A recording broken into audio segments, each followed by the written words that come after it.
பின்னானவை மறந்தேன், முன்னானவை நாடினேன்.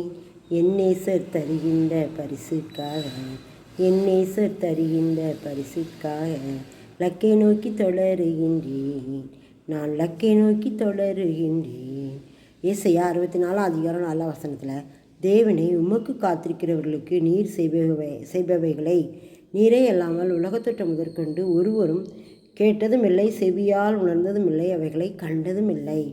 ஒன்றுமே இல்லை. அந்த நிலையில் ஆண்டவர் என்ன சார்னா, அவருடைய திட்டப்படி அது உருவேற்படுத்தார். எப்படி உருவேற்படுத்தார்னா, உலக தோற்றம் முதற்கொண்டே அவர் நமக்காக செய்து கொண்டிருக்கிறவைகளை செவியால் உணர்ந்ததும் இல்லை, கேட்டதும் இல்லை, அவைகளை கண்டதும் இல்லை. அவர் நமக்காக வைத்திருக்கிற திட்டங்கள் யாருக்குமே தெரியாது. ஒவ்வொருத்தருக்கும் ஒவ்வொரு திட்டம் வச்சுருக்கிறார். நம்ம எல்லாருக்குமே நம்ம என்ன நோக்கத்தோடு இந்த உலகத்தில் படைத்து அவர் உருவாக்கி வச்சுருக்கிறாரோ அந்த நோக்கத்தை நிறைவேற்றுவார்.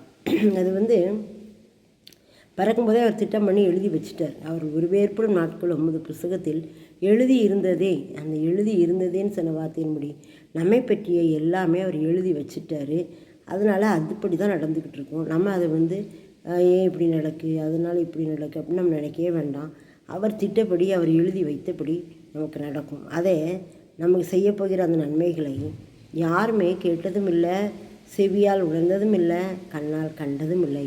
அவ்வளோ பெரிய அற்புதத்தையும் ஆச்சரியத்தையும் அதிசயத்தையும் மேன்மையையும் மகிமையையும் நம்ம ஒவ்வொருடைய வாழ்க்கையில் வச்சிருக்கிறாரு.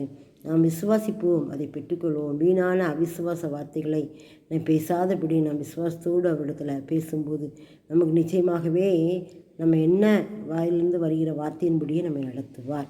அதான் நமக்கு ஆயத்தம் பண்ணினவர்களை ஒருவரும் கேட்டதும் இல்லை, செவியால் உணர்ந்ததும் இல்லை, கண்களால் கண்டதும் இல்லை. தேவனே அதை நமக்கு செய்வார். நாம் விசுவாசிப்போம், பெற்றுக்கொள்வோம். ஆமென்.